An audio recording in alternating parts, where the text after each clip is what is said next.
Msikilizaji, sehemu iliyopita tuliona ya kwamba JC amepigiwa simu na Bi Zawadi kwamba kuna jambo la msingi sana ambalo wanatokea kulizungumza. Kuna kitu kimetokea nadhani pale nyumbani, kwa hiyo anatakiwa aende mara moja. Sasa na wakati huo JC alikuwa yupo na Betha, na baada ya penzi tamu sana, penzi la mkakati. Unajua kuna mapenzi ya hisia na mapenzi ya mkakati. JC alikuwa anatoa penzi la mkakati kwa Betha. Yaani alikuwa yupo tayari hata kufanya chochote kwa huyu mwanamke ili mradi tu target yake iweze kufikia. Yes, kwa hiyo baada ya Madam Betha kupanda milima vya kutosha, na amepanda shuka, amepanda meshuka, mwisho siku sasa hisia zimekaa chini, akili imekaa chini, na ameanza kuzungumza yale yote ambayo JC alikuwa anataka kuyasikia. Na hatimaye JC amekuja kujua upande wa pili wa Betha ni binti katili sana, vibaya mno. Kwa hiyo wakati jamaa anaondoka, Madam Betha akamwambia kwamba maliza mambo yako, tukisha kamilisha basi uweze kurejea. Na JC akamtolea ishara kuonyesha kwamba okay, ngoja niwahi kwenda ili nikirudi ndo nije kukarabati vizuri. Kwa hiyo JC akatoka na kuelekea huko alikoitwa. Kwa hiyo ni yapi atakayoendelea, msikilizaji? Langu jina ni Lucas Lumba, mtayarishaji wa hii simulizi, si mwingine naitwa Anthony. Naam, JC anaendelea kutuambia ya kwamba nikaingia mwendoni kurejea Mbagala.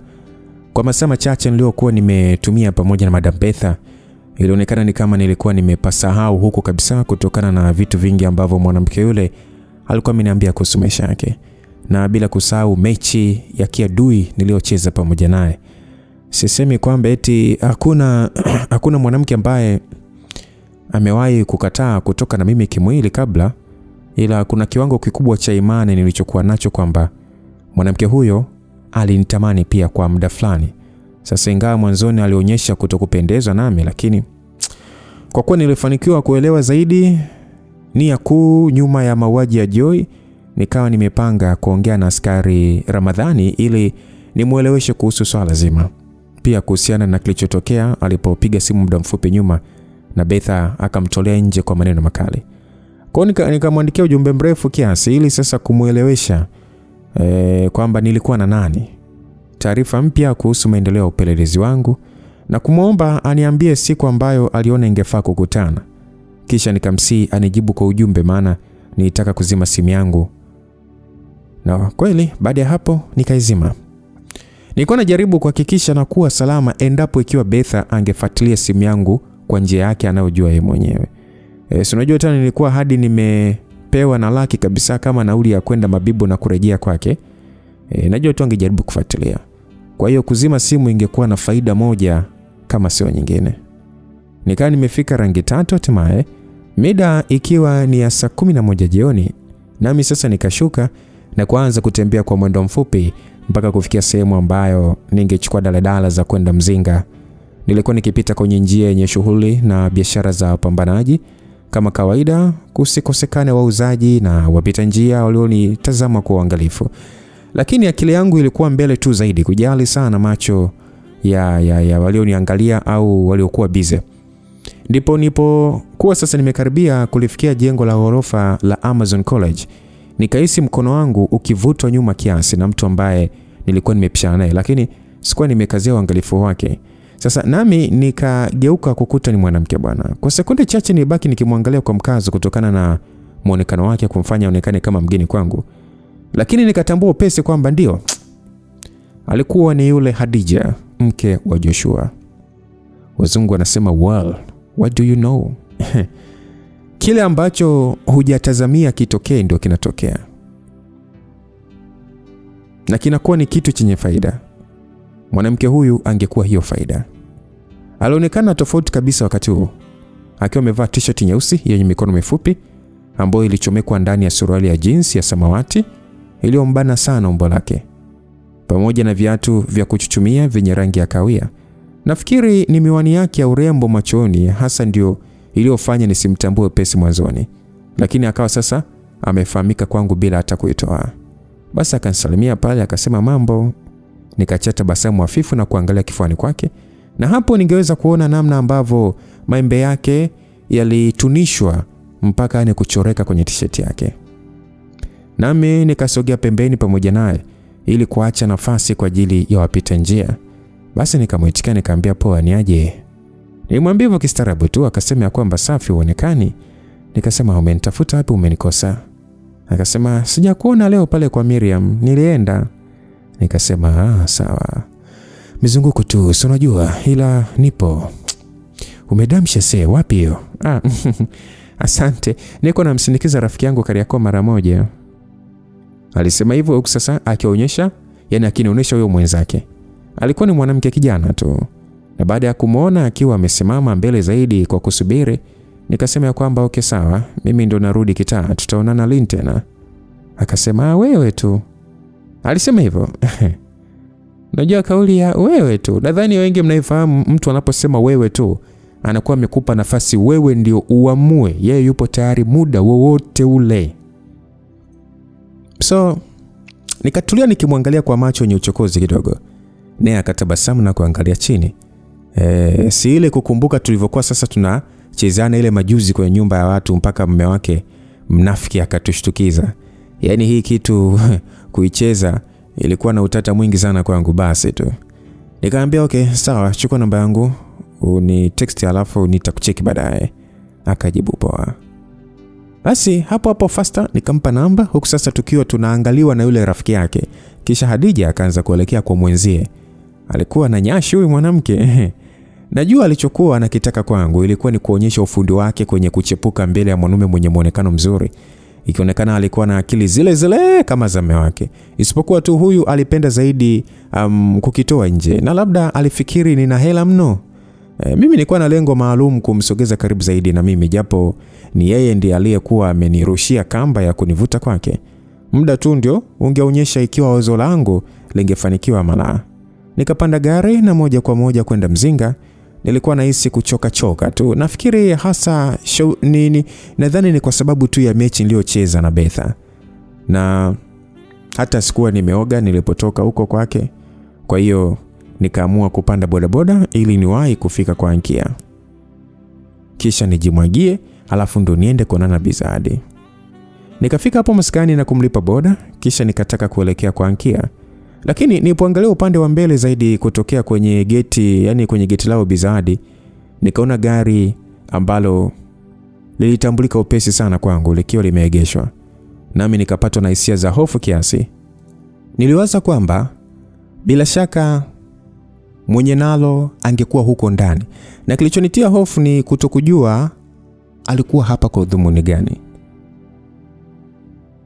Sasa ile sababu ya kufanya mambo haraka kaniingia. Nami nikaelekea mpaka getini kwao Tesha na kufungua mlango mdogo wa geti kisha sasa kuingia. Nisijali tena kuhusu swala la kwenda kujimwagia. Gari la Miriam halikuwepo hapo. Kwa hiyo nikaenda mpaka kufikia mlangoni na kufungua kana kwamba ilikuwa inaingia kwangu. Nami nikakuta kweli kile nilichokifikiria ndicho kilichokuwa hapo.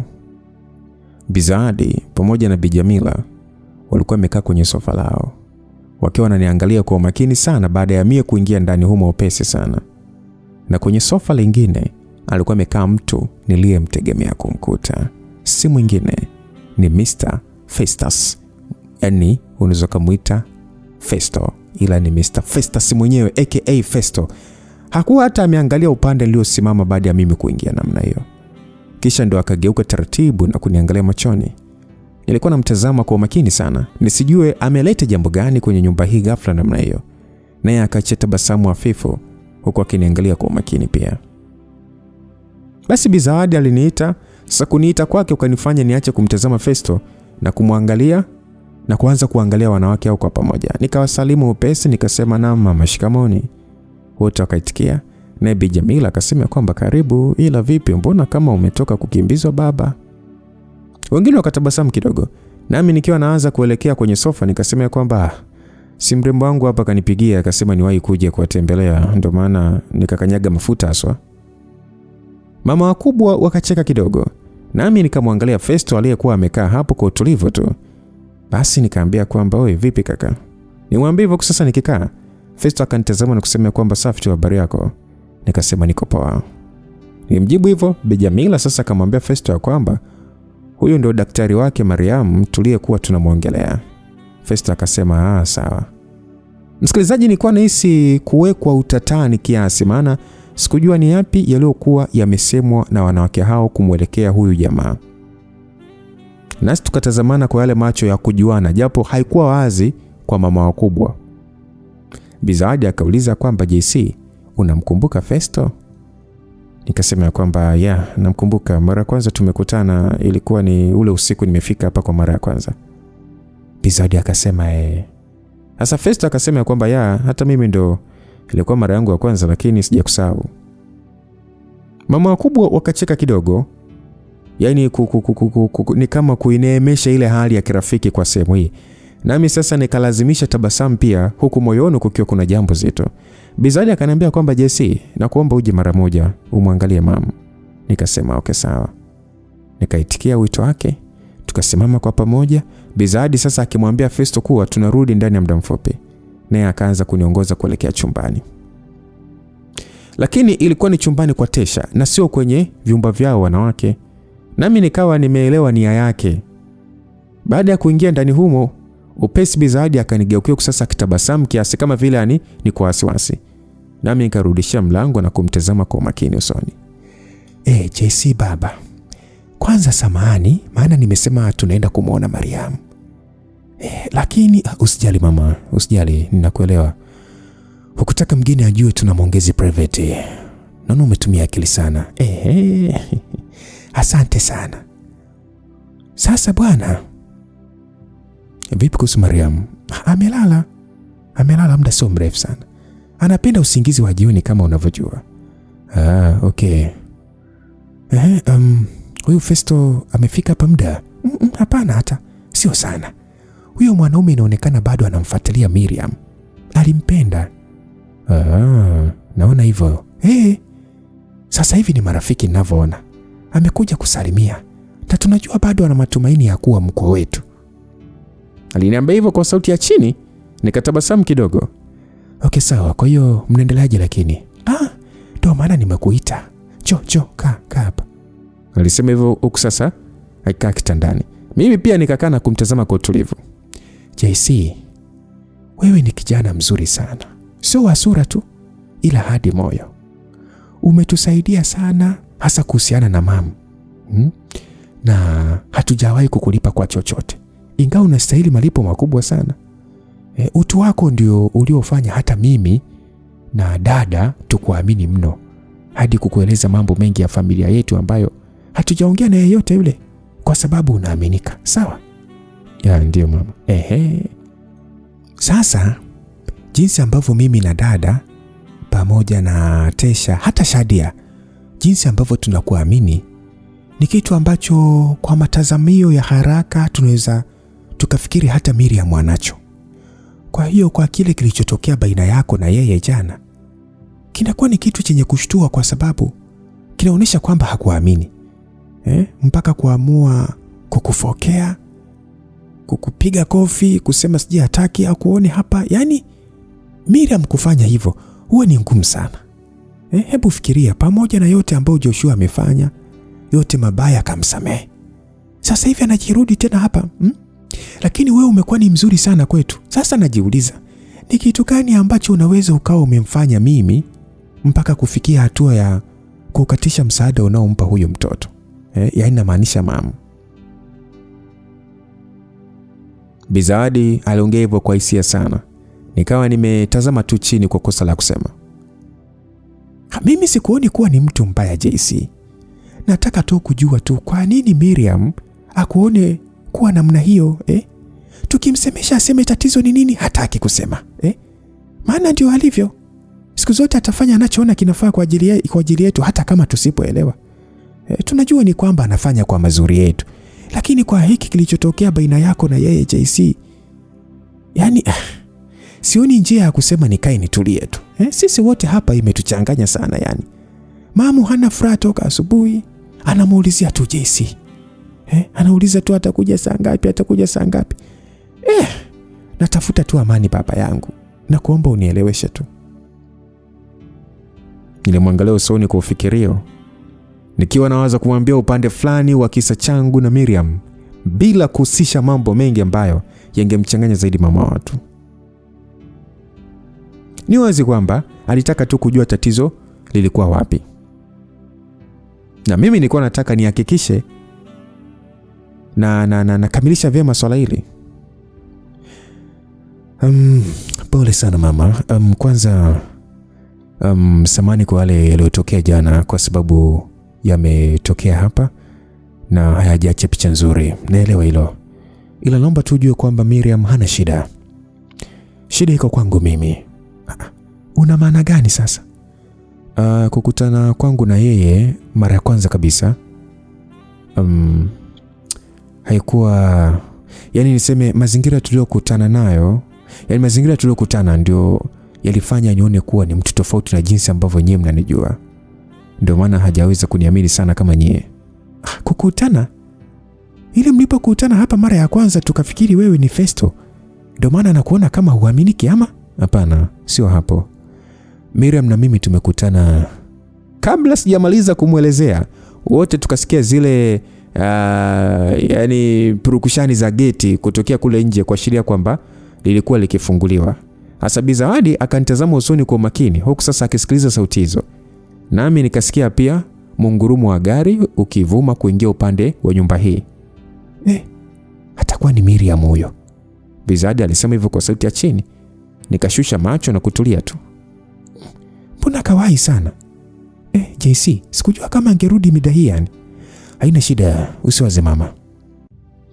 Labda kawahi kwa sababu ya Festo. Labda wamewasiliana. Huenda itabidi kutoroka kupitia dirishani asije akanitimua kwa panga. Nilimtania hivyo. Bi Zawadi akacheka kidogo na kusema ya kwamba hawezi kufanya hivyo bwana. Twende sebleni.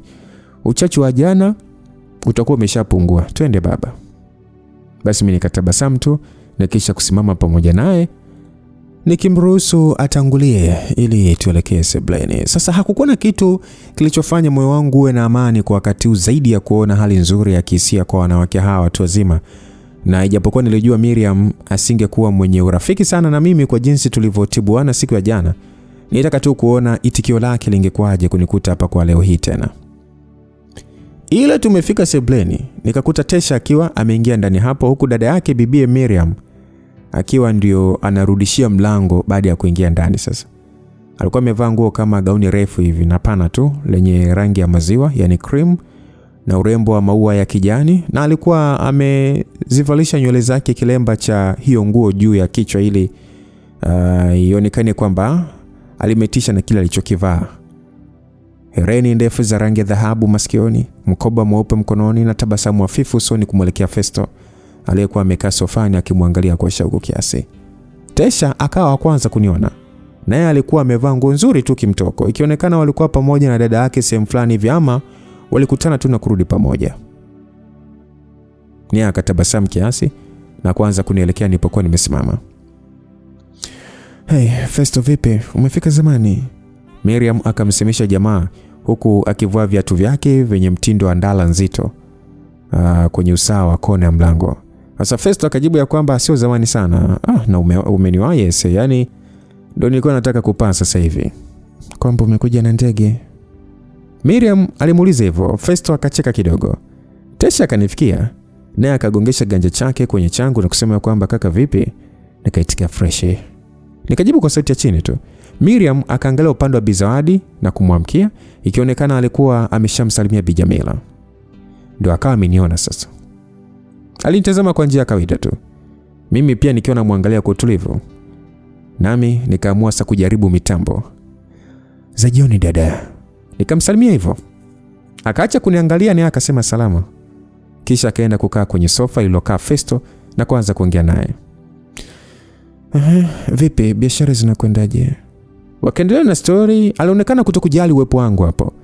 Nao mama wakubwa pamoja na Tesha wakanitazama usoni kwa kuelewa uzito wa hali hiyo. Bi Zawadi bado alikuwa amesimama usawa wa sofa iliyokalia Bi Jamila.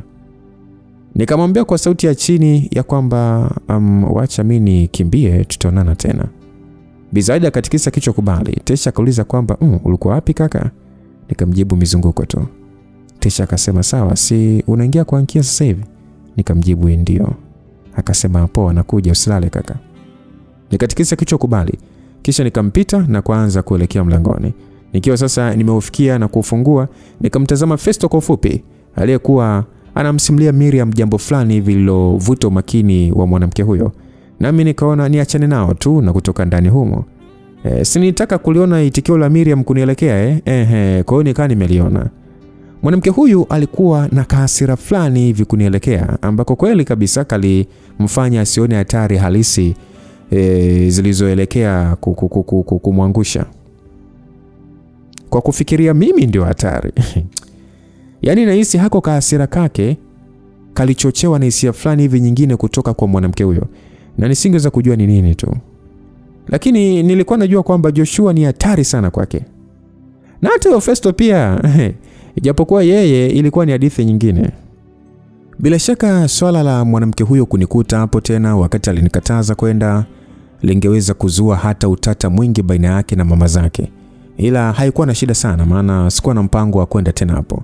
Ikiwa Bi Zawadi angehitaji tuongee zaidi, ningemuita tu hata kwa Ankia ili kuepusha shari yoyote ile kutoka kwa bibi Miriam. Na roho iliniuma sana kwa kufikiria namna ambavyo Mariamu angeathirika vibaya kutokana na yote. Nikaenda zangu tu kwa Ankia, nami nikamkuta akiwa sasa ametulia tu ndani pamoja na wale marafiki zake wawili vijana, wale wavaa pini puani wale, isipokuwa tu wakati huu hawakuwa wamevaa hizo pini.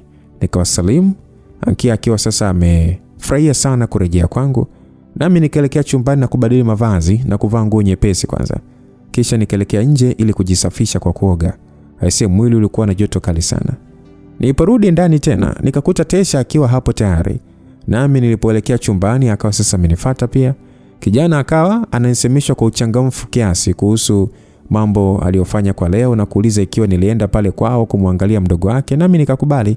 Akauliza kama nilikuwa na mpango wa kuzungumza na dada yake ili kurejesha amani kati yetu. Lakini nikaepuka kumjibu na kumuita Ankia kwanza. Mwanamke huyo aliitika kwa ile abe, utadhani yani ameitwa na mume wake yani. Na baada ya sekunde chache akawa amekuja hapa chumbani, mimi nikiwa nimeshamaliza kuvaa nguo zingine safi. Akanisifia kwa kung'ara wakati ambao nilikuwa nimeanza kutengeneza nywele zangu vizuri. Nami nikamuuliza ikiwa alikuwa huru ili tutoke kwa pamoja. Akakubali na kuuliza kwamba tunaenda wapi. Nami nikamwambia kwamba twende tu hapo Masai kupiga 2-3 pamoja na Tesha, na waambie marafiki zake waje pia kama wangetaka. Akasema hao hawakuwa wa kukataa tena, na hivyo walikuwa wametuelewa mimi na Tesha, yani na wenyewe hata wangetoa hela kutunulia bia. Basi akatoka ili kwenda kujiweka vizuri zaidi kabla hatujaondoka. Tesha alikuwa ananiangalia kwa njia ya utathmini sana, akiona jinsi ambavyo nilikuwa makini zaidi wakati huo. Nami nikamuuliza ikiwa kuna jambo alitaka kusema. Akasema tu nikiwa serious ninatisha kweli kweli. Na kuuliza ikiwa labda nilipoondoka leo ile asubuhi nilienda kusaka pesa ambayo ndio nilikuwa nimerudi nao kuja kuwabariki. Nikajitahidi kuacha kukaza sana na kusema mawazo yake ni kweli kabisa. Na nilikuwa na mpango wa kuondoka tena baadaye, ndio maana nikaamua kujiburudisha na marafiki zangu. So isingekuwa mbaya. Mimi sikuwa nimesahau kwamba dada yake aliniambia niache mazoea na watu wa familia yake. Lakini ningefanyaje ikiwa Tesha alikuwa ananifuata yeye mwenyewe na kuendelea kunionyesha urafiki? Kwamba ningemfukuza? Wewe hapana, sina hizo mambo mimi. Nilimwambia Miriam jana kwamba hawezi kuendesha kila kitu kwa namna anavyotaka yeye kwa sababu hana uwezo wa kubeba yote peke yake. Na Tesha ilikuwa ni moja hapo. Ikiwa mwanamke huyo angeendelea kunikasirikia kwa kujua bado na muonyesha mdogo wake na familia yake kwamba na wajali, hiyo ingekuwa ni juu yake. Japokuwa nami ningepaswa kujitahidi kuweka mipaka kadhaa katika njia yangu wa kushughulika na hawa watu. So baada ya hapo, jamaa akawa sasa ameomba manukato yangu ajinukishe kidogo. Naye pia Ankia akaja tena na kusema yupo tayari. Alikuwa amevaa gauni lake lile fupi tu lenye muundo kama shati pamoja na suruali ya skin jeans nyeusi. Nasi kwa pamoja tukatoka kusasa marafiki zake wawili wakiwa tayari kuondoka pamoja nasi. Ilikuwa ni saa 12 hiyo. Basi bwana, tumeingia Masai na kukaa sehemu yenye nafasi iliyotutoshea sisi wote watano. Vinywaji vikaletwa na sisi wote kuanza kunywa. Nilikuwa natumia hela aliyokuwa amenipatia Betha kuanulia pombe marafiki zangu hawa, na ukijumuisha na Bobo aliyekuja hapo baada ya muda mfupi, so tukawa 6. Sikuwa nimemwona huyu jamaa muda sasa. Na ile juzi tu nilipojikuta na lazimika kulala hotelini kwa Betha, Mmoja wa watu waliokuwa wamenisalimia kwa jumbe mida ile asubuhi ilikuwa ni yeye. Akiwa aliniulizia Mchina kutokuonekana Masai kuzimua. Ndio sasa tukawa tumekutana tena. Nami sasa nikamnunulia bia alizopendelea na jamaa kukaa pamoja nasi kuchangamsha meza nini. Paka inaingia saa 3 usiku bado tulikuwa hapo. Angalau pakiwa pameanza kuchangamka zaidi kwa watu kuongezeka. Muda mwingi mimi nilikuwa nimetulia tu nikiwasikiliza wenzangu walipokuwa wanafurahia maongezi zaidi yenye utani, hasa kutoka kwa Tesha na Bobo. Na kwa upande wangu nikawa naongeza tu maneno ya hapa na pale kutia chachu ya ucheshi ili wafurahisha wanawake. Ilikuwa wazi kwamba wale marafiki zake Ankia walitaka nielekeze fikra zangu kwao, maana pombe ilipoanza kuingia walikuwa wanacheza mziki wakiwa sasa wamekaa huku wananiangalia kwa utongozi na kunionyesha ishara za njoo. Yani kama ishara fulani hivi ya kuniita. Na Bobo alikuwa amemuelewa mmoja wapo na kuniambia mpango wake wa kutaka kusababisha ili aweze kuingia naye chumba cha loji ya hapo Masai. Ukutesha naye akiwa na shabaha nyingine aliyoiona upande mwingine. Nafikiri wengi wa watu waliokuwa hapo walidhani Ankia ni mpenzi wangu daima, yani ile damdam, hasa kutokana na jinsi ambavyo alijiweka karibu na mimi. Kwa hiyo ilikuwa ni kutazamwa sana. Angalau kuwa hapa na kujiweka katika mazingira haya kulifanya nihisi wepesi wa moyo, sio kulemewa sana na hisia zenye kuvuruga moyo nilizokuwa na pambana nazo ndani kwa ndani. Sikuwa nimesahau kuhusu kutakiwa kurudi kwa Madam Betha, lakini nikaona ngoja nijiachie tu hapa na mengine angefuata baadaye. Basi ikawa inakaribia kufika saa 4 usiku ndio akawa ameingia mwanamke fulani hivi mwenye mwili kama alikuwa na mwili fulani hivi mkubwa na mweupe. Alikuwa amevaa t-shirt jeupe kama tu yale ya kiofisi ama taasisi na matamisemi nini nadhani mnafahamu, na suruali ya skini nyeusi iliyoonyesha nyama zake zinakaaje ndani ya nguo za kubana.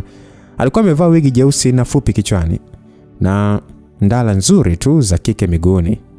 Kwa kumwangalia tu pesi nikatambua huyu alikuwa ndio moja kati ya ile mishangazi yenye hela, na alikuwa pamoja na wanawake wengine wawili waliovaa magauni mafupi yaliyoacha miguu yao wazi, kope za bandia machoni, wenye maumbo na manyashi manene nini, pamoja na jamaa mweupe na mrefu hivi mwenye ndevu nyingi aliyevaa kibisho, na ndio akiwaongoza kwenda upande mwingine ili waweze kukaa. Walitoa ujumbe wa kuwa kama wakishua hivi yani, na walitazamwa sana. Ankia alikuwa amenionyeshia hao wanawake eti niangalie hayo manyashi, nami nikacheka tu kidogo na kuendelea kutulia. Huo upande waliokaa ulikuwa mbali kutokea kwetu, lakini kwa jinsi walivyokuwa wamekaa, huyo jamaa na huyo mwanamke wangeweza kutazama moja kwa moja. Japo kulikuwa na kaugiza kalikuwa waficha kwa sehemu hiyo, Bobo alikuwa ni wa kutoka na kurudi tena, hasa kwa kuwa alihusika na uendeshaji wa biashara hapo. Kwa hiyo kwa wakati huu hakuwa nasi. Ni hapa sasa ndio nikawa nimeamua kuiwasha simu yangu, kwa kuwa sikuona haja tena ya kuiacha ikiwa imezimika, maana ilikuwa wazi kwamba nisingekwenda kwa Betha. Ningetoa tu kisingizio, maana kwenda huko tena ingemaanisha kupigishwa zoezi hatari, na mimi nilikuwa nimechoka bwana. Kama ukasirika angekasirika tu, ila ndio ingekuwa hivyo. Baada ya kuwasha simu ikanibidi sasa nitulie kwanza ili kuruhusu iingize taarifa zote zilizokuwa zimetumwa wakati ikiwa imezimika. Nilipotazama kule walipokuwa wamekaa wale waja wapya, nikakuta yule mshangazi akiwa sasa anaangalia upande wangu, nami nikamkazia macho. Alikuwa mkubwa, mtu mzima yani kama wa miaka 40 hivi na kitu, lakini kutokana na jinsi alivyokuwa ananitazama ilionekana wazi kwamba alikuwa amenielewa na huenda alipenda vijana wenye umri mdogo. Akawa sasa ananitazama kwa kuibia, yani anajifanya kama vile sio umakini wake wote upo kwangu kwa kuangalia pande zingine, lakini angerudi tena kuniangalia na kukuta nimemkazia jicho. Ankia na Tesha wakawa sasa wameelewa issue hiyo na kila mmoja kuniambia wazo lake.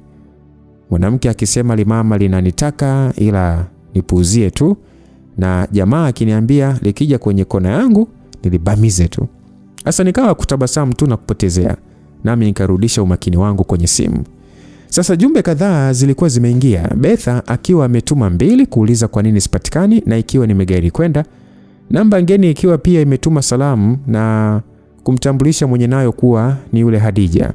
Ujumbe kutoka kwa askari Ramadhani akisema kwamba itakuwa vizuri tukikutana kesho. Jumbe kadhaa kutoka kwa marafiki zangu wengine na hatimaye jumbe za salamu kutoka kwa Soraya na ule mwanamke Muislamu aliyeitwa Etsam.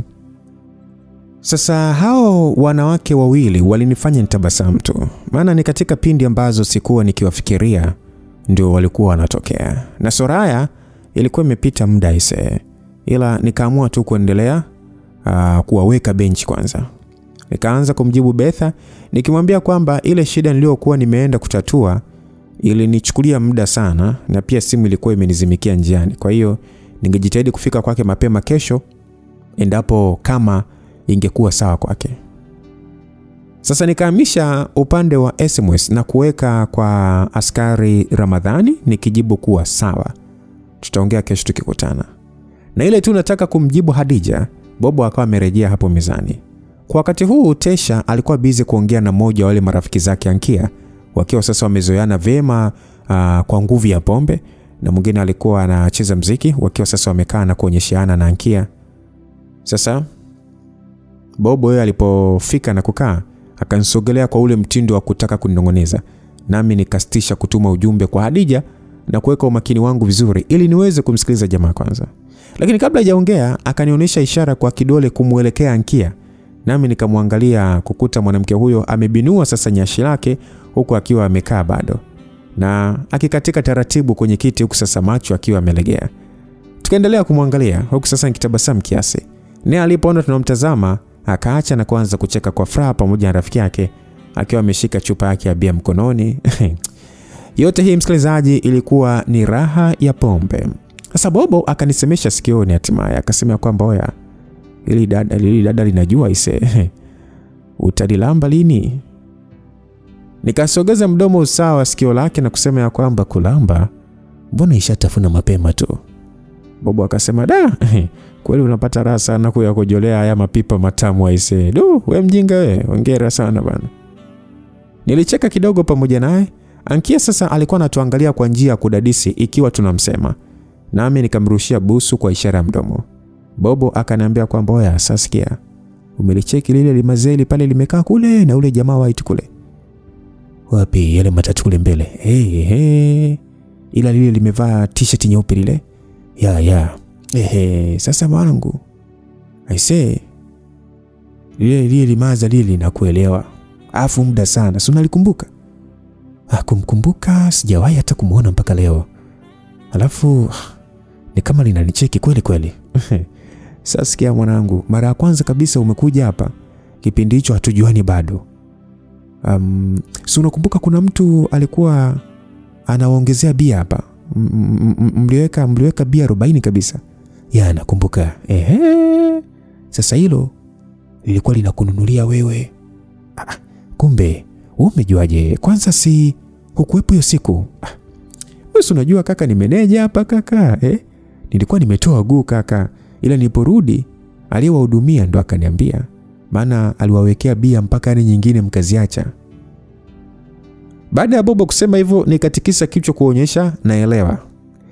Mwanangu, sasa hilo limazeli mwanangu anafahamika kitaa kama Mama Anskana. Anakaa pale hivi. Hii njia hivi yani ukiwa unaelekea rodi wapi hapa pale, sijui kama ni ushaiona ile nyumba yenye geti, kuna mavieti mle kabla hujafika ile nursery pale mbele. Napapata. Ndo mji wake. Ndo kwake pale mwanangu. Huyo anti anakuelewa sana mwanangu. Mwanangu sema tu haukuwa kukaa sana hapa. Na yeye yuko hivyo hivyo mwanangu. Ana kijaga hapa mwanangu. Huwa tu yani anawabless watu wake nini, anakunywa, wanasepa. Hasa amekuona leo mwanangu muda fulani yani nilikuwa nimetoka na yeye akaingia toilet. Ile ametoka tu tukakutana. Ndo akanipanga, amenipa namba yake mwanangu nikupatie ili muyajenge. Bobo aliniambia hivyo. Nikamwambia kwamba Bobo, umefanya bonge moja la advertisement. Amekupa nini? Basi Bobo akachomoa noti 10,000 kutoka mfukoni na kunionyesha kwa chini. Naye akasema kwamba oya, ndio maana nakwambia nakuelewa sana. Siku ile bia 40 mwanangu, leo kanitoa hii hapa 10,000 mwanangu, eti kumuongea tu kwako. Mwanangu, unapagaisha yani unawapagaisha wanawake mwanangu efala wewe. Mimi napenda zaidi wale wanaonifuata kabisa, sio mpaka watumie madaraja. hamna mwanangu, yule Mazele anatumia akili mwanangu. Wa kaka, hii Masai mwanangu, si unaijua? Ana mume huyo. Alafu apendagi figisu, kwa hiyo yuko kea. Changamka baba, changamka. Cheki nyashi hilo la sugar mwanangu. Sugar mami hilo mwanangu, beba mwanangu. Wewe unataka kuliacha hivi mwanangu? Wewe litazame mwanangu lile Mazele mwanangu, afu fumba macho. Afu fikiria mwanangu, upo nalo 6 kwa 6 kudaradeki. Sawa bobo, nimekuelewa. Mwanangu sizingue. Mimi nakutumia digiti yake hapa kwa SMS mwanangu. Yuko hapo anazuga tu, ila jua mwamba mwanangu unasubiriwa. Basi bobo akaanza kucheza na simu yake. Nami nikawa nimetazama upande wa yule mama. Yule Mazele bwana alikuwa anakunywa taratibu tu na kuwa busy na wale mashosti zake wengine. Kisha kwa mpigo mmoja wa macho akawa amenitazama pia. Hatukuacha kutazamana. Na nafikiri alikuwa anatarajia labda nitoe ishara fulani hivi. Lakini kaacha kumwangalia. Hatimaye baada ya kuhisi mtetemo kwenye simu yangu, ujumbe wa bobo ukiwa umeingia. Ankia na wenzake walikuwa wamelewa sasa. Walijiachia tu wakicheza mziki kwa kusimama hapo hapo kuungana na watu wengine waliokuwa wakiserebuka kule penye wazi uliojaa watu zaidi kwa wakati huo. Vibe lilikuwa juu. Asangamuliza bobo ya kwamba kwa hiyo huyo jamaa ndio mume wa huyo mwanamke ama? Akashusha chupa ya bia kutoka mdomoni na kusema kwamba hamna, huyo ni shemeji yake tu. Mume wake hata sijawahi kumuona anakuja hapa. Inawezekana na shemeji anakula hapo. Wapi? Huyo bwege hana hela. Yule demu aliovaa brown ni mdogo wake na huyo aunti. Yeye ndo mke wake. Basi nikatikisa kichwa kuonyesha uelewa. Mazele ndo anawatoa au? Wako broke kama kuzimu yani. Yaani unavyomsifia utadhani ushaiona. Mimi siwezi kula kama ni akizee bwana. Mwanangu, sasa ndio kafunue sasa uone mwanangu. Ukikuta ni zile za kumeza kichwa chote cha mtoto, wewe kimbia kaka. Jamaa alivyosema hivyo nikacheka kidogo. Kisha kweli nikaamua kumtumia huyo mwanamke ujumbe mfupi wa salamu. Mimi nilihisi kulewa, maana na mimi nilikuwa nashusha bia nyingi. Kwa hiyo ubongo na macho yalikuwa mazito kiasi. Na ndio maana mpaka nilikuwa nasindikiza maongezi yetu na bobo kama sina akili yani.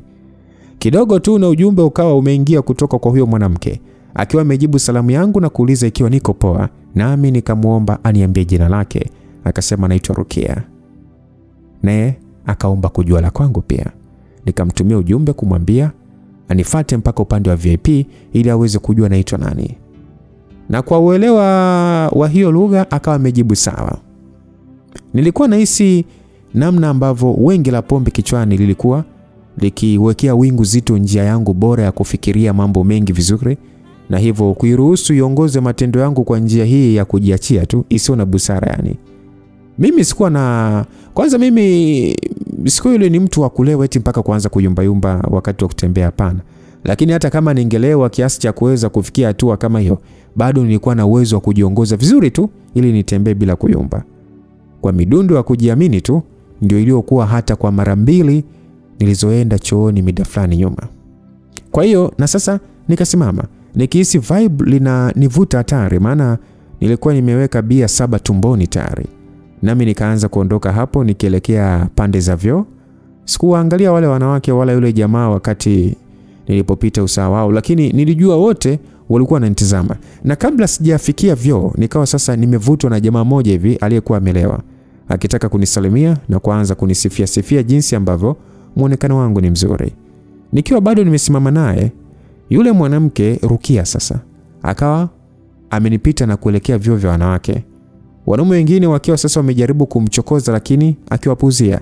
Nami nikamwambia huyu jamaa anisubiri nikakojoe kwanza alafu ningerudi.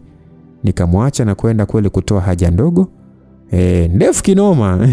Kisha ndo nikatoka. Lakini sikutoka mpaka kukiacha choo kabisa. Nikisimama tu sawa kuta ndogo iliyokinga kuelekea upande wa choo cha wanawake, kupitilizia mpaka njia iliyoelekea VIP. Nami nikawa sasa nimemuona Sugar Mami akiwa anaelekea huko taratibu. Nikapiga hatua chache kuvuka vyoo na kuingia upande huo. Nami nikasogea mpaka usawa aliokuwa amesimama sasa karibu na kamba zilizoanikwa nguo chache. Nikalishika kiunoni kutokea nyuma bwana, nalo likageuka na kunitazama usoni huku sasa likitabasamu kiasi. Kwa ukaribu huu ndo niliweza kuona namna lilivyokuwa na weupe uliolingarisha vizuri usoni, kufanya sasa uwe ni wenye kuvutia. Yaani kwa ile kawaida ya matunzo mazuri wanaojua kujipa wanawake wa aina yake. Msikilizaji, natumia neno li kwa sababu lilikuwa na mwili tepetepe, ingawa sio kama kibonge. Manyashi akiwa ni manene na kuchoreka vizuri mno kwenye skini lilovaa, na kifua kikiwa sasa kimetuna kwa ujazo wa maana, na macho yake akiwa legelege tu kiasi, yani nadhani hapo ni kwa sababu ya kunywa. Alafu lilikuwa linanukia. Bila kusema lolote bwana, nikamshika mkono na kumvuta mpaka kufikia ukuta uliotenganisha upande huu na kule tulikotoka. Yani ni nyuma kidogo tu ya VIP kuelekea kule kwenye geti la nyuma ya jengo hilo ambako hakukuwa na watu. Nami nikaigamia ukuta na kumvuta karibu zaidi na mwili wangu. Hakuwa mzembe, maana alipitisha mikono yake kiunoni kwangu na kukandamizia mwili wake mbele yangu, huku sasa akiniangalia usoni kwa macho yaliyopiga kelele ya nataka. Sawa, nilikuwa nimesusia kwenda kwa Betha kwa kutaka kuiepuka shughuli, lakini hapa nilikuwa nataka nifanye ujinga. Basi tu yani, pombe na huyu mwanamke vikawa vimeiamsha mudi, hata ingawa mwanzoni nilihisi kuchoka na tayari nilikuwa nimeshaamka. Sasa mle VIP kulikuwa na watu. Nami nikaona sio mbaya nikimtekenya huyu sugar mami kidogo hapa, kisha tupange hata kutimka. Maana alikuwa anaonesha amenielewa sana bila hata maneno kusemwa. Na pia sikutaka figisu za Masai zituandame ikitokea bwege mmoja akawa ametuona. Alikuwa na midomo minene huyu mwanamke, mashavu makubwa. Nami nikiwa sasa naongozwa vizuri kwa tamaa ya mwili, nikaanza sasa kumpiga kiss. Sasa piga kiss. Ilikuwa ni kama vile yani tunapeana ladha za pombe kwa mate tu. Maana huyu alikuwa ni mlevi, alikuwa amekunywa na mimi mwenyewe nilikuwa nimelewa. Kwa hiyo ilikuwa ni vuta nikuvute. Mdo sasa wakati huo pia nikawa navuta pia linyashi lake kwa viganja vyangu. Basi lilionekana lilikuwa limekolea sana mahabani.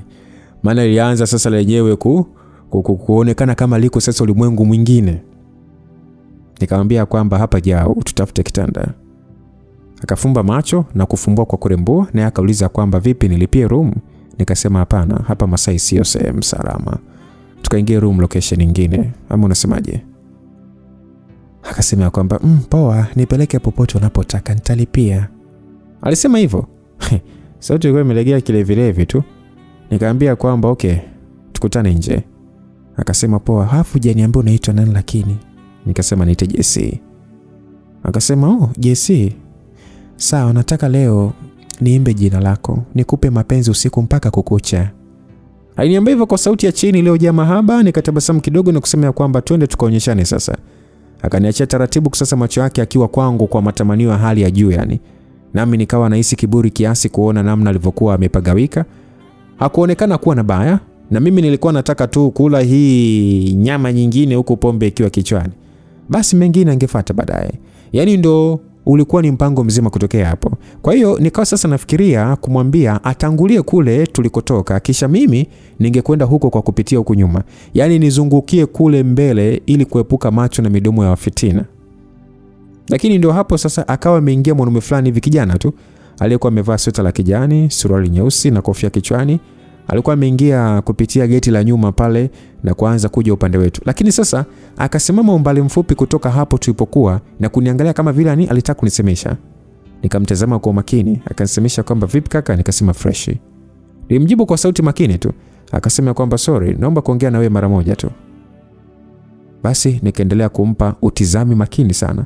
Nami nikamtazama Rukia pia, ambaye alikuwa akinitazama kwa macho yenye utulivu, lakini ni ule utulivu wa pombe. Sasa jamaa akasema kwamba dakika 0 tu kaka hapa. Ijapokuwa sikumjua, sikuona noma kumkubalia, maana hata hivyo nilikuwa na mpango wa kwenda kutokea kwenye geti hilo. Kwa hiyo nikamwambia Rukia kwamba tangulia, mimi napitia huko alafu tutatumiana ujumbe. Akatikisa kichwa kubali, naye akaelekea upande tulioingia. Yani tulioingia nao upande hii. Sasa mimi nikatoka hapo na kumuelekea jamaa, na nilipomfikia karibu ilikuwa ni usawa wa meza za kuchezea pool upande wetu hivi wa pembeni hivi. Sasa nikamwangalia jamaa usoni. Alikuwa na rika langu tu, mweusi, na wakati huo alikuwa ananitazama kwa makini sana. Nikamwambia kwamba niambie. Akasema eti ushawahi kuona hii? Alisema hivyo huku sasa akivuta sweta lake juu kiasi kufunua bastola aliyokuwa ameficha. Nami nikamwangalia usoni kwa makini. Akaitoa kabisa na kuishika ganjani kwake kwa chini, akielekezea kwangu. Chuma chenyewe kabisa. Naye akasema kwamba usijibu, najua ushawahi kuiona na unajua kazi yake. Kwa hiyo kama hutaki kazi yake ifanyike tumboni kwako, toka nje hapo sasa hivi. Nilibaki nikimwangalia kwa macho yenye mkazo sana, kwa sababu alikuwa amenishtukiza sana kwa wakati ambao sikudhani ingekuwa ni rahisi kushtuka. Mwanamume huyu alikuwa nani? Sikumfahamu. Kwa hiyo ni wazi kwamba alikuwa ametumwa. Na hivyo cha muhimu kujiuliza ingekuwa ni kwamba alikuwa ametumwa na nani? Je, na Betha? Festo? Au mume wa huyu lishangazi? Hatuishi hapa msikilizaji, tunasonga mbele.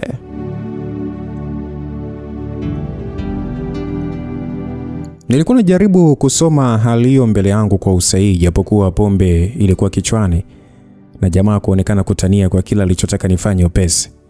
Yaani nitoke hapo na kwenda nje. Huko nje kulikuwa kuna nani? Sasa kamuuliza kwamba wewe ni nani? Akasema kwamba nimesema toka nje, usiulize maswali. Bro, sikia, sijalipia nilivyokuwa nimeagiza huko mbele. Kwa hiyo acha kujifanya basi unajua kuzungumza. Masai huchukui chochote kabla hujalipia. Ase, pita hapa. Sekunde 3 tu, la sivyo utaumia. Ainiambia hivyo. Kukasikika sauti ya watu wakitoka kule VIP na kuja upande wetu. Na huyu jamaa akanisogelea karibu zaidi na kuigusisha chuma yake kwenye ubavu wangu, huku sasa akiniwekea mkono begani kwa njia ya kirafiki ate. Mdo sasa bunduki kaiweka kwenye nani? Yaani upande wa ubavu wangu. Nilikuwa nimpatwa na hisia mbaya sana hapo. Ile kutazamia kwamba risasi ingeweza kuniingia tu hapo hapo, aisee, ilifanya nijikaze tu na kuangalia pembeni. Hao watu walikuwa ni wawili, mmoja akiwa mhudumu wa vyumba vya wageni kwa sehemu hii, nao wakatufikia na kutupita kwa sasa wanatuangalia tulivyosimama kama vile ani tunapendana sana. Jamaa akawapa tabasamu hafifu na kujifanya nataka kunongoneza kitu sikioni mwangu, yani kwa njia fulani hivi kama vile ani amelewa. Kwa hiyo wawili hao wakatupita tu na kuelekea nje kabisa, wakidhani labda walevi tuna issue zetu hapa. Jamaa akawa ananitazama kwa karibu na kuigiza tabasamu la kirafiki huku akisema kwamba twende nje, sitarudia tena kukuambia kauli. Nikamuuliza kwamba kwa hiyo nikikataa utaniua, itakuwa imekupa faida gani? Jamaa akasema haijalishi, ila itakuwa ni hasara kwako. Na sio wewe tu. Nikikuua hapa na hao marafiki zako waliokaa huko wananyukwa. Kuna watu wangu na wanawaangalia huko. Alisema hivyo. Nikamtazama kwa mshangao makini usoni. Sikuwa nimetegemea kabisa hilo. Akauliza kwamba kwa hiyo basi nikajibu utulivu tu rohoni, nami nikamwambia kwamba twende. Akaniacha taratibu na kusema kwamba tangulia. Nikaanza kuelekea getini taratibu, huku sasa jamaa akiwa kwa nyuma. Na siwezi kudanganya, hofu ilikuwepo kiasi. Yaani kitu ndio ikanifanya nitambue kwamba bado sikuwa salama kama nilivyodhani. Mpaka nikawa sasa nawaza ingekuwa bora endapo kama ningekuwa najua judo na makarate nini. Ni mchangamkie huyu jamaa kidogo, mastering nini kama kwenye filamu nini, si unajua. Ila hii ilikuwa ni kitu halisi. Nyendo moja kipuuzi tu kutoka kwangu ingeweza kunisababishia madhara. Na pia hata marafiki zangu ambao hawakuhusika kwa lolote na hizi issue nilizokuwa nimejiwekea ndani yake wangejikuta hapo kwenye matatizo. So tulipofika upande wa nje, nikaona gari aina ya Noah ya silver likiwa limeegeshwa mbali mfupi tu wa nyuma kutoka hapo kwenye geti la jengo la Masai. Si mbali sana na sehemu ya kulaza magari eneo hilo. Nikamwangalia jamaa usoni na akanionyesha ganja chake kuelekea hilo gari kwamba nilifate. Basi mdogo tu nikaenda mpaka nilipofikia mlango wa kuingilia upande wa siti za abiria, nao ukafunguka wenyewe kwa kuvutwa kutokea ndani. Kulikuwa na jamaa mwingine humo, bouncer fulani hivi kichizi. Na nafikiri ndio sababu wakamwagiza huyu mwingine mdogo ndio anifuate, la sivyo kama angekuja huyu jamaa ningetimua kwa kudhani labda amekuja kunidunda. Basi akaniambia niingie, na mida nese nikaingia. Alikuwa mwenyewe tu humo. Na akasema nikae siti za nyuma kutokea hapo alipokaa yeye. Nami nikatii. Yaani walikuwa wanatoa zile vibes za ujambazi. Na ingawa nilikuwa nimekunywa, lakini nikajitahidi kuonyesha kwamba kichwa changu kiko makini. Basi bwana, yule mwingine aliyekuwa amenifuata ndo akaingia kwenye usukani. Gari likawashwa, kisha likaanza kutembea sasa kuelekea upande wa mbele zaidi wa Masai kulikokuwa na mwanga na watu zaidi. Hii ilikuwa ni saa 5 tayari. Yaani saa 5 tu eti nikawa nimetekwa. Tena kwa upole kabisa bila kufungwa kamba wala nini. Mimi nikatulia tu. Gari limefika usawa wa lango la kuingia hapo Masai, likasimama. Nami nikawa najaribu sasa kuchungulia kule ndani ili sasa niwaangalie marafiki zangu. Ila kwa upande tuliokuwa tumekaa, kwa hapo nisingeweza kuwaona, lakini akaanza kuja jamaa mwingine tena kutokea huko ndani. Na moja kwa moja akaja na kuingia ndani ya gari. Alikuwa na mwili imara pia. Akivaa kwa njia fulani hivi makini tu iliyoniambia kwamba bila shaka angekuwa na silaha huyo. Labda kiunoni. Walikuwa watanii. Yaani kama ningezingua tu basi inawezekana huyu jamaa aliyeingia sasa hivi ndo alikuwa na kazi ya kuhakikisha kwamba anaumiza na marafiki zangu kule ndani kama ningeleta hali yoyote ya ubishi. Sijui hawa watu walikuwa wanatokea wapi. Nikaa nimetulia tu. Hivyo tu nikiwa hapo ushirikiano. Ndio ile gari sasa limeanza kuondoka hapo, simu yangu ikaita. Mabounsa wote wakanitazama usoni. Na yule niliyemkuta huko mwanzoni akaninyoshia kiganja chake kama kusema kwamba nimpe simu yangu. Nami nikaitoa mfukoni, kukuta mpigaji ni Tesha. Nikamwambia jamaa rafiki yangu anapiga ili kujua niko wapi, maana sikuwa nimewaaga. Nikiomba sasa niruhusu nipokee ili tu nimwambie kwamba nimeondoka na sinisubirie.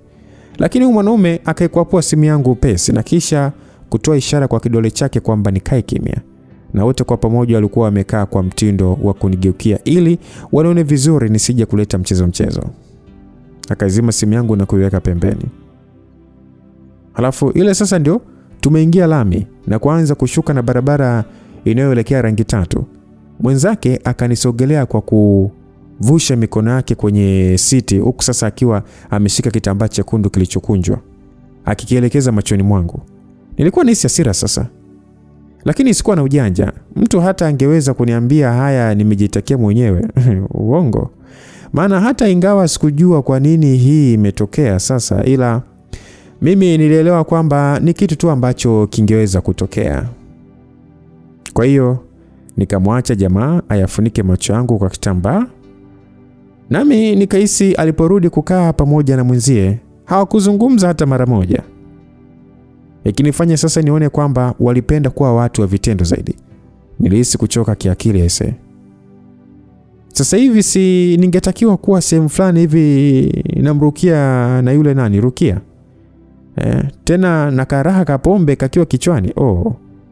Hii noma ise ikatokea wapi tena? Ilinikera sana. Ila huu haukupaswa kuwa wakati wa kwanza kujuta. Ulitakiwa kuwa wakati wa kufikiria ni nini kilikuwa kimenikuta. Na nifanye nini sasa kukifuta? Ni wazi kwamba huyu bwege aliyetishia maisha yangu na rafiki zangu akiwa pamoja na wenzake walikuwa wametumwa kunichukua na kunipeleka sehemu fulani. Na niliombea tu isiwe kwenye kambi ya mateso, lakini ni wazi walinihitaji nikiwa hai. Ila labda ni kwa sasa tu. Wa kwanza kabisa kuingia ndani ya akili yangu kuhusika na hili alikuwa ni Chaligonga. Maana inawezekana taarifa ya mimi kwenda Masai alikuwa ameipata na hivyo kuwatuma mbuzi wake waje kunisomba. Ikiwa alikuwa ni yeye, basi najua alichotaka ilikuwa ni kunitisha tu, maana sasa hivi nilielewa vyema kwamba hakuwa na kifua cha kutunisha mbele ya Betha. Na mwanamke huyo alikuwa ameshamuonya kuhusu kunigusa, la sivyo angekipata kutoka kwake. Au labda usikute hili ilikuwa ni issue inayohusiana na huyo Rukia. Ile ya mke wa mtu sumu. Si unajua tena je kama ni bwana wake ndio alikuwa ameagiza watu hawa wakanitupe baharini huko. Ila hamna, sidhani sana kama hili swala lingekuwa limegamia upande huo. Maana maandalizi yote tu ya kunikamata hivi yalikuwa ni ya mpangilio ulionyooka vyema. Na huyo Rukia ndio kwanza nilikuwa nimekutana naye leo. Kwa hiyo nikaa nimefikiria na upande mwingine wa mambo. Vipi ikiwa aliyekuwa anafanya hivi ni Betha mwenyewe? Usikute madam alikuwa amekasirishwa na kitendo cha mimi kuamua kutokwenda kwake tena. Kwa hiyo ni kama akawa amekasirika. Na vile sasa kufahamu mwanamke huyo ambavyo hakupenda masuala ya kwenda kinyume naye, ilinifanya sasa niwaze labda hapa ndio nilikuwa nimefuatwa ili nipelekwe kwake anionyeshe yeye nani. Hizi drama hizi. Paka nikaa nawaza bora tu kama nisingekuja Mbagala kwa ajili ya likizo. Mwanzoni nidhani vitu vingekwenda kwa mstari, ila sasa ndio nilikuwa naona jinsi gani mambo mengi yalivyokuwa nazidi kuwa magumu tu. Safari hii ikiwa inaendelea bwana, nikaamua kutulia tu ili ikifika ukomo wake nijione nini kilikuwa kinanisubiri, na kuomba Mungu tu aniepushe na janga lolote baya zaidi kabla hata sijamaliza mengi niliokuwa na kusudia kutimiza. So ilichukua muda wa kama saa zima hivi kutokea wakati ambao nilitekwa mpaka muda ambao gari hilo likawa limesimama sehemu fulani hivi ilionekana kuwa ndio kituo cha mwisho. Na mimi sikuwa nimeona tulikopita. Yote ni kwa sababu nilifunikwa macho. Lakini huko palikuwa mbali. Yani ni kama nilikuwa nimepelekwa machinjioni na mimi kuamua sasa kuja kwa hiari, ila sikuwa na jinsi. Nikaanza kusikia sauti ya gate kutokea nje ikionekana lilikuwa likifunguliwa. Kisha gari likatembea tena kwa muda mfupi na kusimama, kisha likazima kabisa. Nikawa nasikia sauti ya mbwa aliyekuwa akibweka kwa hasira. Nami nikatambua kwamba hii sehemu haikuwa miliki ya watu hawa walioniteka, bali aliyewatuma. Basi kidogo tu sauti ya huyo mbwa kubweka ikaanza kama kufifia hivi mpaka ilipokoma kabisa. Nami nikielewa dogi alikuwa amepelekwa kufungiwa. Milango ya gari ikaanza kufunguliwa, nami nikashikwa mkono na kuambiwa nitoke. Basi na mimi nikwambia kwamba si waniruhusu tu nitoe kitambaa, lakini hawakunijibu na kunishusha tu kutoka ndani ya hilo gari, huku bado wakiendelea kunishika mkononi. Wakaanza kunitembeza kwenda mbele zaidi, kisha tukaanza kupanda ngazi. Hawakuwa na papara, yani hata sikujikwaa. Ikionekana utume wao ulikuwa ni kunifikisha hapo nisipopajua nikiwa salama. Ila labda ndio nikamaliza vizuri sasa. Hatua kwa hatua tukamaliza kupanda ngazi, kisha ikafuata tambarale ya vigae, nadhani vilikuwa ni vigae. Na hatua zikaendelea tu mpaka kufikia sehemu ambayo sasa ningeweza kuhisi ilikuwa ni sebule pana sana. Yani ni ile hali tu ya unafsi nilihisi vyema. Kisha jamaa waliokuwa sasa wamenishika wakaniachia. Nikawa sasa mimi nimesimama tu, huku sasa nikiinamisha uso wangu kiasi kusikilizia sauti fulani hivi. Nazo zilikuwa ni za hatua zilizoelekea kwangu taratibu kutoka kwa mtu mwingine tofauti na hawa watatu ambao walikuwa wamenikamata. Yani inaonekana hawa baada ya kunikabidhi tu wao wakaenda kuendelea ratiba zingine ama wakasogea pembeni. Kwa hiyo kuanzia hapo sasa mimi ndo nikaanza kusikia hizo hatua. Kisha zikakoma baada ya huyo mtu sasa kufika mbele yangu. Bila shaka alikuwa ndio aliyewaagiza. Na siwezi kukataa kwamba hapa hisia za wasiwasi kwamba ziliongezeka sana. Of course zilinipanda. Nisijue lipi sahihi kufanya. Nitulie tu ama nifanyeje? Kwanza hata hivyo shaingia kwenye mikono ya hawa watu. Hata kama nikisema kwamba sijui nipambane vipi nifanyeje, siwezi. Kwa nikaendelea kusubiri sasa nione huyo ni nani ambaye ameamua kuniteka. Ni nani? Kwa nilibaki nimegana sijui lipi sahihi kufanya. Nitulie tu namna hiyo hiyo ama nikitoa kitambaa mimi mwenyewe. Hadi nilisi kama pombe imeniisha kichwani. Sasa sauti ya mmoja wa wale wanaume walioniteka sasa, nadhani walikuwa wamesogea tu pembeni, ikasema ya kwamba kalikuwa kametulia kweli. Sauti nyingine sasa ikatoa agizo ikisema ya kwamba mtole kitambaa.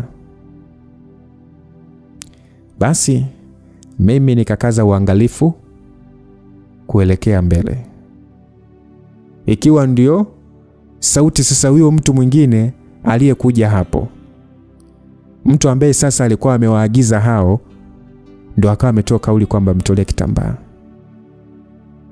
Na hii sauti ni kama sije nilifahamu hivi, sije kwa nini tu. Lakini sikuwa nimeitegemea kabisa. Bwana we, kitambaa kikavutwa kutoka usoni kwangu. Nami nikatazama hapo mbele kuthibitisha zaidi sasa kwamba ni nani aliyefanya hili jambo. Bwana niliyekutana naye Sikuamini macho yangu. Sikuamini kabisa. Msikilizaji, unadhani atakuwa ni nani? Pole. Ni nani ambaye amefanya hili tukio? Na hivi sasa JC ni ameshtuka baada ya kukutana huyu mtu ambaye hakumtegemea. Niambie kwenye comment. Je, unahisi ni nani? Ni Miriam ambaye ni mimi? Ni Rukia mwenyewe Lishuga Mami? Ni Madam Betha? Ni Joshua? Ama ni Festo? Ama ni nani zaidi ya hawa 5 ambao nimekutajia? Niambie ni nani. Tukutane sehemu inayofuata msikilizaji. Langu jina ni Lucas Lumbasi na mtayarishaji wa simulizi naitwa Tony. God be with you till we meet again. Bye bye.